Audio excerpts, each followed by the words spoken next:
I'm Tapio, lead programmer here at Third Eye. I'm Greg Loudon. I'm lead designer at Third Eye Studios.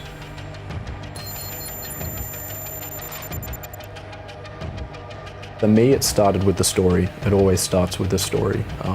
A big thing we say is we want our story to be discovered, not told. So you need to play to see. From the story, we moved to level design, so we actually sat down with the art team, and Horus Station actually works and is connected. You can go across the entire game, and you explore, backtrack, go through hub-based level design. And last but not least, once we have the level design done, then it's just a lot of work, implementing everything, implementing mechanics, and polish, of course. Sometimes I get an idea that I go bounce off someone else, and sometimes people come to me with an idea, and then we figure out together if there is any downsides to it, or then just go make a prototype and see how that works. And sometimes they end up great and we keep it, and sometimes we just discard it and move on.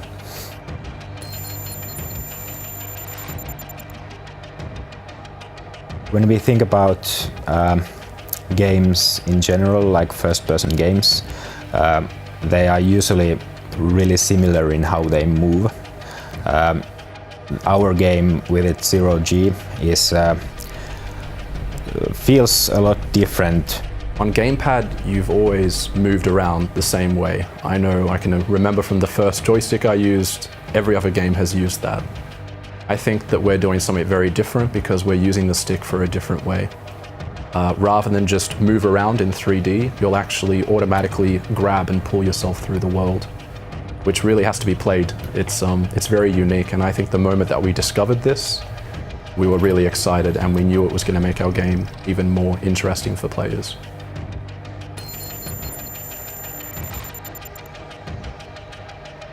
So with the weapon design, we actually didn't want to design weapons.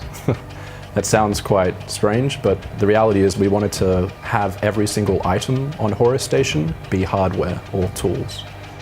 So we kind of started from the basics of what makes a good action game. So you have a shotgun, but in our language, that would be the bolt sprayer. The pistol would be a bolt gun. So we have all these different layers, and the idea is these tools are used on the station for maintenance, repairs, and other things. So in terms of weapons, we tried to think of what would be cool for the player to have, and then we connected it with our world. We don't have dialogue, we don't have cinematics, so we're telling the story in every item we have. Every prop, every weapon, every bit of text, if we have any, which is very little. So weapon design-wise, we started from that basic setup, and then we brought it over to be hardware.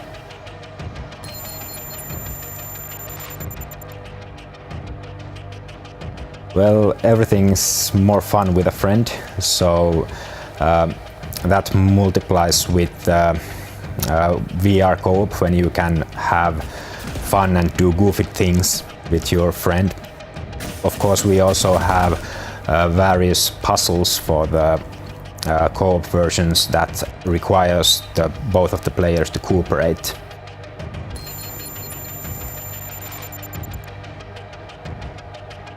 So we have the mode which is explore, which means you can go through with our puzzles, our atmosphere, our story, our music, and play in co-op without a single enemy. Then we have engage, which allows you to go through and you can fight against the Horus Station agents, we call them, that are across the station. So I think it's a game for both types of players. Players that want awesome action and players that want a lot of just exploration and atmosphere.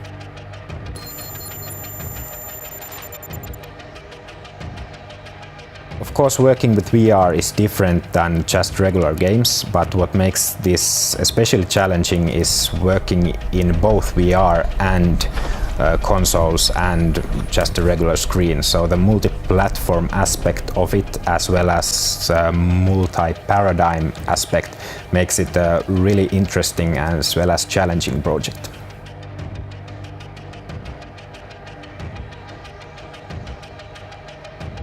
We want to tell like a deep and complex and immersive story.